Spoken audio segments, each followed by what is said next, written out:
Okay. So we'll call this part two because we had to break it up a little bit. But the continuation is when you're going to try to control a population, when you're going to try to control a society, and in this case, all societies, because remember, that whole New World Order thing is not a joke.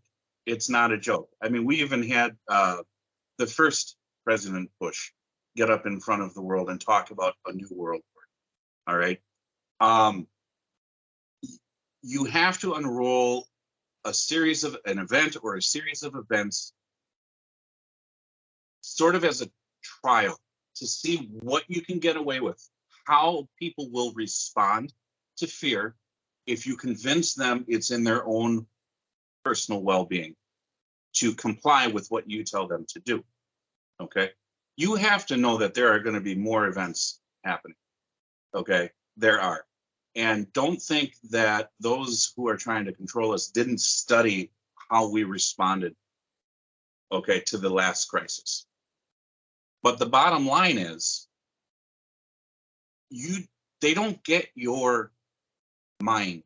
They don't get your compliance unless you give it to them.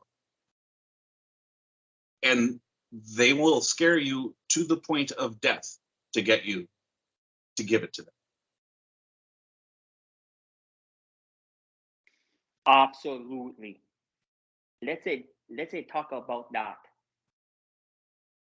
Letting them give you a reason. Like, let's talk about COVID right there. Look how much mandates, look how much, first of all, information they put down your throat. Look at the vaccine mandates, the stay in the house orders, everything. And people don't understand. We as a human race outnumber politicians, outnumber queens and kings, outnumber the rich. So if we truly wanted no mandates, no vaccines, no corruption, we could stand up and say no, because we are so many. If we step back, the world does not turn no more. A few cannot make life continue. It takes many. But when the many are afraid to go against the few, that is when things start going wrong, because the few, the politicians, the rich, the kings and queens now know that all these are people, all these innocent people will just follow what they say because they are in power. But yet one man can tell 1,000 men to do one thing, and the 1,000 men might sit there and talk to each other and say, I don't like this. I don't feel like this is good. But 900 of the 1,000 men will step up and say, we will do what you want us to do.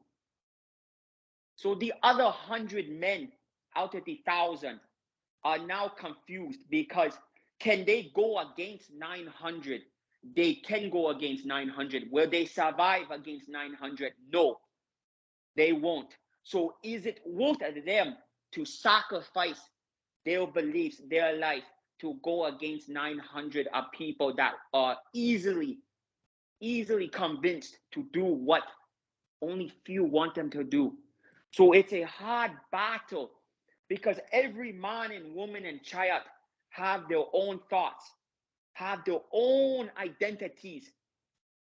Only if we all stand together and say, no. But when you divide us and you put a wedge into the people, then you have control. You are the guide. You are their father. You are their mother. The child will abandon their biological father now, because you tell him he can be a girl, and his real father tells him, no, you are born a man. You will be a man. So that real father don't mean nothing, because the other people tell that a child, no, You can be a girl, you can be a boy, it doesn't matter. You can be gay, you cannot be straight, because a straightness is no good. But yet a straight man and woman created you. Oh, how do I add to that? I mean, right, you're exactly right. It all comes down to destroying the identity of the individual. You destroy confuse and destroy. Okay. You then confuse and destroy the family unit, and you confuse and destroy the society. And now you have people running because we have this. We are created beings that understand authority. Okay, there's one supreme authority. Okay, and whatever this play is that's playing out what we call existence, we still understand that there's good and there's evil, and there's a spiritual war. They're attacking our soul, they're attacking our spirit, they're confusing our children. God help them, because it's not going to end well. Okay, when you go after the children, remember what Jesus said. He said that those who harm one of the little ones, it's better that a millstone was hung around their neck. Okay, so in the end, in the grand scheme of things, okay, because we all know this goes beyond the physical. We are spiritual beings in physical bodies. Okay, every society knows it. Every conscious, living, breathing thing knows it. Okay, because where does life come from? There is a source, and things have been set in motion a certain way for a certain reason. Many things we don't understand, but it is. And everything that we have been talking about, all of these attacks are attacking the established order of existence. People have to wake up to that. Okay, when you start planting seeds of relativism, okay, and what do I mean by that? Okay, there's a certain amount of relativity. Where you live is relative to where I live. You live in a different climate, you have different cultural things than I do. Okay, but you and I are not relative. You are a man and I am a man. You're not a woman because you live down there. I'm not a woman because I live up here. Okay. um what's I could never stand this idea of relative truth. Jesse, I'm sorry for swearing, but what the hell is that?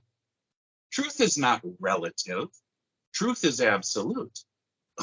Okay, it's either true or it's untrue. But even this idea of truth is being attacked. How many times have we seen it? Oh, that's false. That's Russian disinformation. You know, it's okay. So, but we were given a pathway. All right. And some people understand this, some people don't, but we were given a pathway. And you know what Jesus said? He said, as in the days of Lot, as in the days of Noah, so shall it be when when he returns on this planet. Well, go see what was happening in the days of Lot. They were sleeping with everything. They even wanted to have sex with angels. There was lawlessness everywhere. There was confusion everywhere. Wake up, people. Wake up. Absolutely. Absolutely. But you cannot wake up if you are already dead inside. If you are robotic to the everyday life, you do not have a soul. You now have a control panel, and a control panel has to be controlled by another. So when you talk about lawness, there is no true law. You cannot tune facts into fiction, and fiction is not non-fiction. Facts is not a story book that we open and we see the black ink upon the paper. Facts is what I write into the memories of others. But without a memory, you are lost. You have a controlled panel, but every controlled panel has a power switch. when we decide to tune that power switch off and think for ourselves and not be robotic, that is when we will understand that this corruption and this reality cannot combine together. An asteroid, if it collides into a planet, that planet does not bounce that asteroid off and be like, it's all right. That planet devolves into something else. I'm not a smart enough man to tell you what happens to the science of all the planet and things, but I am smart enough to understand that a man and a woman creates life, and that life is like a delicate flower. It needs sun, it needs oxygen, and it needs the nutrition from the ground. But nowadays, you do not need that, because a man and a man, a woman and a woman, and a fake man and a fake woman cannot bring a life upon the earth. So now we do not need the sun. We do not need the oxygen. We do not need the minerals that we bring from the ground. And the higher ups know this. So they keep pushing the image of what is a family now. What is a family now? What is a family? Well, if that's a legitimate question and not a rhetorical one, you and I both know, it's a man and a woman who are the established foundation for the future. And that's what they're after, is the future. Why else would there be such an attack on the family unit and such a devoted, concerted effort to confuse the youth? Absolutely, brother. Y'all know, may hope a lot of people, when they hear the words that come from our mouth, they sit back and they don't put pre-motion thoughts, but they truly sit down and act like a sponge, fresh out of water, and soak up all of the knowledge and the words that we are speak, and squeeze it out into a cup and really look at that and think for themselves. And that's the most we can ask from this conversation we are having, because it doesn't matter if you or me agree. We are 2 out of 1 billion people. But if 2 people can spread just a little seed and let that float around the round circle of earth we call home, then that seed may grow roots so others can join in and be free. You know what? I don't know where you are with with things as far as your spiritual devotion, because I'm probably a little more vocal than you are on that part. But what you just said directly comes out of the Bible, where it says, some plant, some water, but only God gives the increase. So planting these seeds of truth, because we are supposed to stand for truth, okay? We plant these seeds. That's what this conversation is. This conversation is a seed. It is going to be planted in soil. And if you go back to any of the Gospels, you'll notice there was a parable that Jesus talked about when the sower was sowing the seed and it fell on rock, it fell on good soil, it fell on bad soil, and the results of that, and the lesson of that parable, okay, that metaphor, that some people are going to be, no offense, but some people are just going to be rocks, man. It's not going to plant, it's not going to, and there's nothing you can do about it, because either you're a planter or you're a waterer. But who's the one who gives the increase? Okay, so all we can do is come out here and say what we have to say. And if the powers that be decide they don't like what we have to say, they're going to come. They're going to try and shut us down. But you know what? The idea is, you don't have authority over me. You don't have authority over Jesse. There's only one authority. And you know what? I will stand on that till the day I die. If you take my life, shame on you. Okay? Shame on you. But I will not back down from telling the world the truth, that it's all been written down for us to see. And everything that has happened on this earth, everything that we're going through, that people are waking up to, it's almost as if that book is coming to life right in front of us. You know what I'm saying? And I'm guilty for not spending enough time reading it. I am, but that's my but I see it. I see it because you know why, Jesse? Because that seed was planted in me a long time ago. And some seeds, as we had a previous discussion before recording this, some seeds take longer to grow than others. Absolutely, brother. And you know the beauty of this is you are a religious man. You believe in a certain God. You believe in a certain word that was written by the hands of true people. On the other hand, I am not a religious man.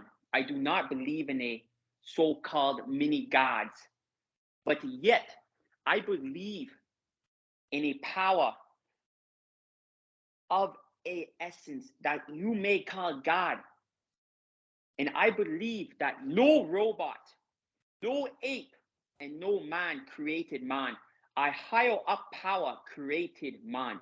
But I am not a religious man. I do not believe in multiple gods. I believe in one higher power that you may call your God.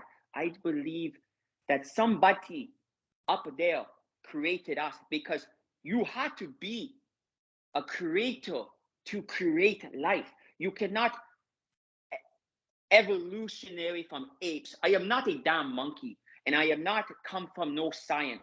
I come from a higher up power. So the beautiful thing about me and you talking and almost aligning like a great stars in the solar system is you are religious man. I am not, but we see things through the same glasses and we understand what is going on and what is wrong from right. And that's what people need to understand, because you don't have to be religious to an aspect of a religion to be religious. Yeah. I'm gonna shock you. Okay. In the sense of the word religion, I'm not religious. I don't go to church because